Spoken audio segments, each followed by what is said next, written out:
박근혜 정부에서 말도 많고 탈도 많았던 한국사 국정교과서인데요.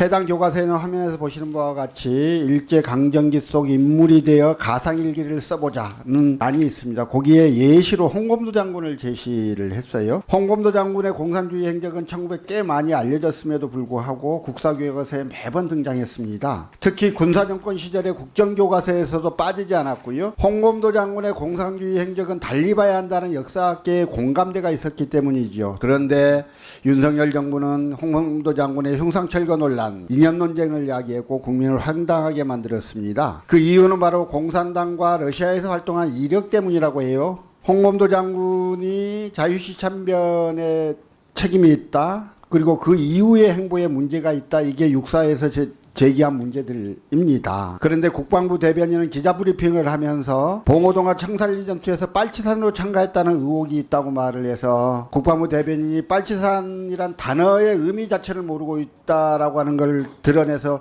빈축을 산 바도 있어요. 원장님이 홍범도 장군과 관련한 논란 잘 알고 계실 거라고 보여지는데요. 네. 홍범도 장군이 대회에 참석하기 위해서 조사한 조사표예요. 그러니까 1922년 1월에 모스크바에서 열린 극동민족대회 대표회의, 소속 정당도 소속 노동조합도 없다고 적었습니다. 그리고 그의 꿈은 고려 독립이다 이렇게 적었어요. 지난 2021년 홍범도 장군 유해를 송환할 당시 방송 모습인데요. 앵커가 한국학중앙연구원 이완범 교수에게 홍범도 장군이 소련군과 손을 잡았다는 이유로 제대로 알려지지 않았던 시절이 길었다 이렇게 물었더니 의병운동이나 아니면 무장 빨치산 운동보다는 사회주의적인 독립운동을 했다는 잘못된 평가 때문에 그렇다라고 이야기를 했어요. 한국학중앙연구원 이완범 교수는 해방 전후사의 재인식이라는 책을 공동 집필한 사람이시죠.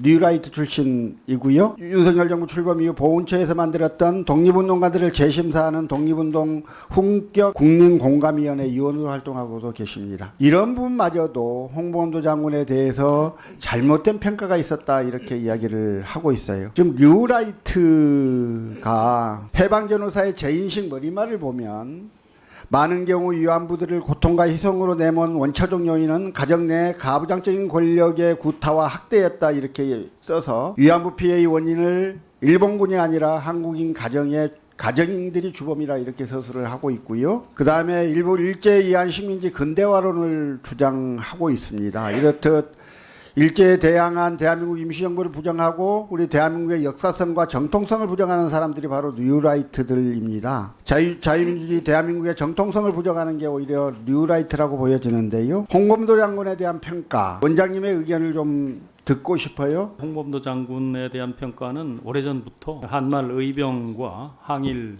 빨치산 투쟁, 그때 빨치산은 사실 공산주의하고는 관계 없습니다. 의병들처럼 비정규군 를 이제 빨치산이라고 이렇게 통칭했기 때문에요. 그것을 주도한 이제 독립운동가라고 하는 것은 일찍부터 알려져 있었고요. 이 홍범도 장군에 대한 현실적으로 지금 논란이 되고 있는 것에 대해서는 너무 현실 정치적인 입장이 중심이 되어 있는 것이 아닌가 이제 그런 생각을 갖고 있습니다. 역사적 인물에 대한 평가는 지금의 입장에서 평가하는 것도 가능하지만 그 당시 입장에서 그 당시 상황 속에서 그분이 어떤 위상을 갖고 또 어떤 일을 했는가 하는 것을 평가하는 것이 기본이 되어야 한다고 생각하는데요.